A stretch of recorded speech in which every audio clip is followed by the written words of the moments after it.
मैं विवेक द्विवेदी आज आपके सामने ऐसे महान संत के विषय में जानकारी देने जा रहा हूँ जिनको सुनकर आप भी एक बार सोचने को मजबूर हो जाएंगे। ऐसे महान संत के महाप्रयाण के बावजूद उनकी कृपा की अनुभूति लोगों को आज भी बराबर हो रही है। ये लीलात्मक जीवन गाथा विश्व का एक महानतम रहस्य आज भी बना हुआ है। तो जी हाँ, मैं ऐसे महान संत चमत्कारी बाबा नीम करौरी बाबा को विषय में आपको बताने जा रहा हूँ।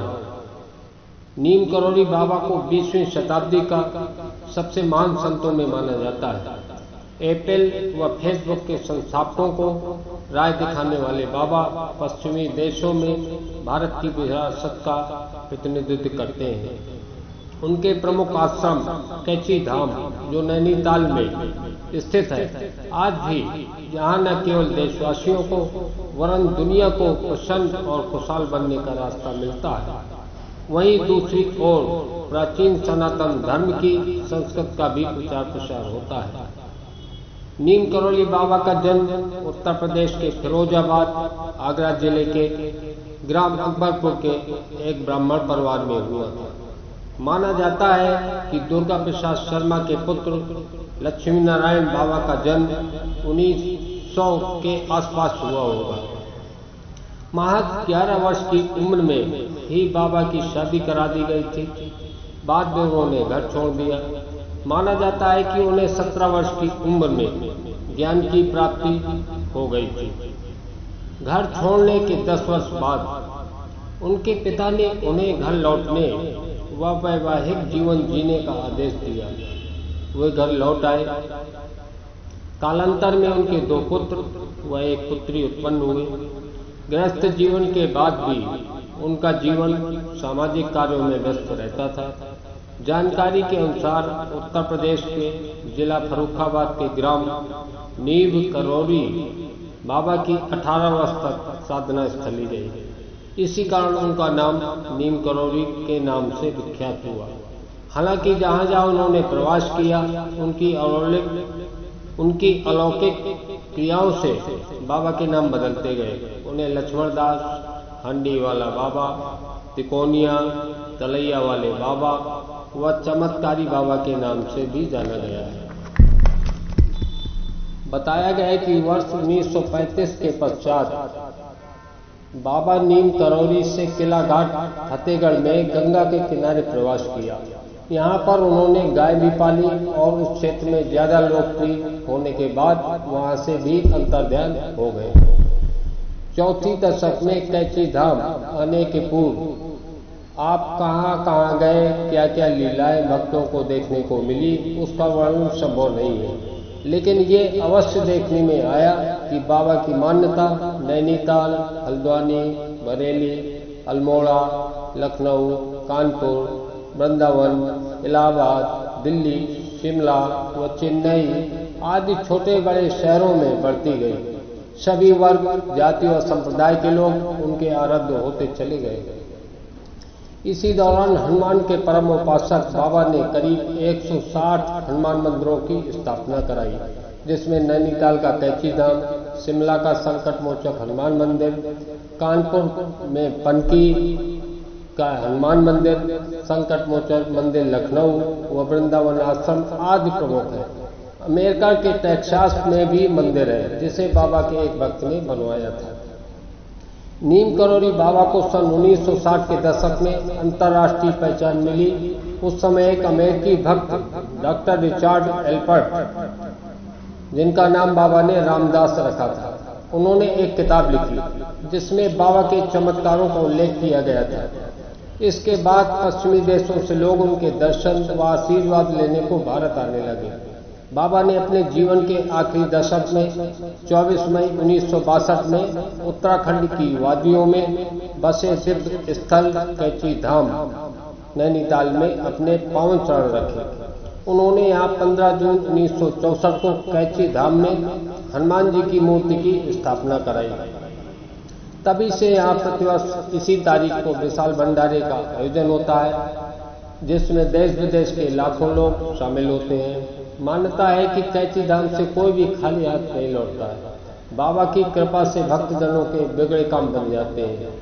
ये कैची धाम आश्रम बीते वर्ष उस समय और लोगों में, विशेष रूप से युवा पीढ़ी जो बाबा के रहस्यों से अनभिज्ञ थी, सुर्खियों में आया जब भारत के प्रधानमंत्री श्री नरेंद्र मोदी जी अमेरिका गए थे। 27 सितंबर 2015 को जब प्रधानमंत्री फेसबुक के हेडक्वार्टर पहुंचे और फेसबुक के संस्थापक मार्क जुकरबर्ग ने टाउन हॉल में बातें साझा की। उन्होंने श्री मोदी से बताया कि उनकी कंपनी के इतिहास में भारत की खास अहमियत है। जब वह हताश व निराश थे और इस भ्रम में थे कि फेसबुक को बेचा जाए या नहीं, तब एप्पल के संस्थापक स्टीव जॉब्स ने उन्हें भारत के एक कैची धाम मंदिर में जाने की सलाह दी थी। जुकरबर्ग ने बताया कि उस आश्रम में जाने के बाद ही उन्हें कंपनी के लिए एक नया मिशन मिला। उन्होंने बताया कि वो भारत में 1 महीना रहे। उसी दौरान उस आश्रम में 2 दिन रुके, जहां उन्होंने असीम साहस प्रदान हुआ। गौरतलब है, इसी आश्रम में वर्ष 1974 में स्टीव जॉब्स आ चुके थे।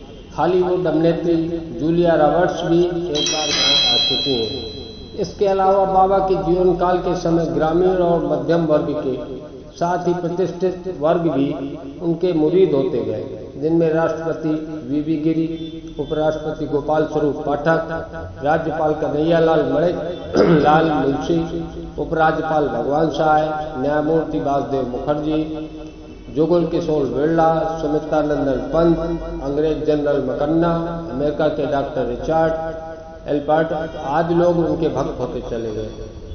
प्रधानमंत्री जवाहरलाल नेहरू की बाबा के दर्शन से श्री भगवान सहाय के माध्यम से हुए पूर्व प्रधानमंत्री चरण सिंह के बारे में बताया गया है। जब वो उत्तर प्रदेश सरकार में वन मंत्री थे और कैची धाम आश्रम के लिए उन्होंने सरकारी मदद की थी, तब बाबा ने उनसे कहा था कि जाओ, तुम एक दिन देश का प्रधानमंत्री बनोगे। लेकिन चौधरी साहब को स्वयं व वहाँ मौजूद लोगों को यकीन नहीं हुआ, लेकिन भविष्य में बाबा की भविष्यवाणी सच साबित हुई। वास्तव में बाबा की चमत्कारी व अलौकिक थे। उनका कितना भी वर्णन किया जाए वो कम ही होगा। वे जो भी कहते सत्य घटित होते देखा गया। वे अव्यक्त विचारों को पूरा करने में, लोगों की चिंताओं से मुक्त कराने में सफल रहे।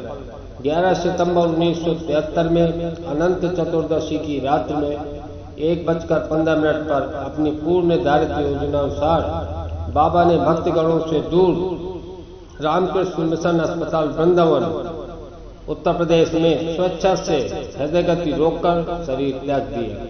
महाप्रयाग के बाद भी उनकी कृपा की अनुभूति लोगों को बराबर हो रही है। बाबा की ये लीलात्मक जीवन गाथा विश्व का एक महत्तम रहस्य आज भी बना हुआ है। बाबा कहा करते थे कि भगवान अपनी प्रकृति में पूर्ण रूप से विद्यमान है। वे सर्वत्र है और कभी भी हमारी आंखों से ओझल नहीं होते। यदि हम उन्हें देख नहीं पाते तो हमारा दोष है। हमारी संकीर्ण मनोवृत्तियां हमें इस प्रकार उलझाए रहती हैं कि हम सदा उन्हें देख नहीं पाते, तो दोष हमारा है। हमारी संकीर्ण मनोवृत्तियां हमें इस प्रकार उलझाए रहती हैं कि हम सदा उन्हें भूले रहते हैं। मन शुद्ध होने से हमें वे शांति और भगवत प्रेम प्राप्त नहीं हो पाता जिसका उन्हें प्रत्यक्ष अनुभव हो सके। बाबा का कहना था कि चमड़े की आंखों से भगवान नहीं दिखाई दे सकता। दर्शन के लिए दिव्य दृष्टि चाहिए, जो चित्त के शुद्ध होने पर प्राप्त होती है। इसके लिए भजन व आचरण अपेक्षित है। अब बाबा जी की कहानी का मैं इतना ही बात करते हुए आपसे विदा लेता हूँ और बाबा के विषय में अगली कड़ी में और उनकी भक्तों की जुबानी अन्य कहानियों से लेते हुए मैं आपको रूबरू करवाऊंगा। जय गुरुदेव।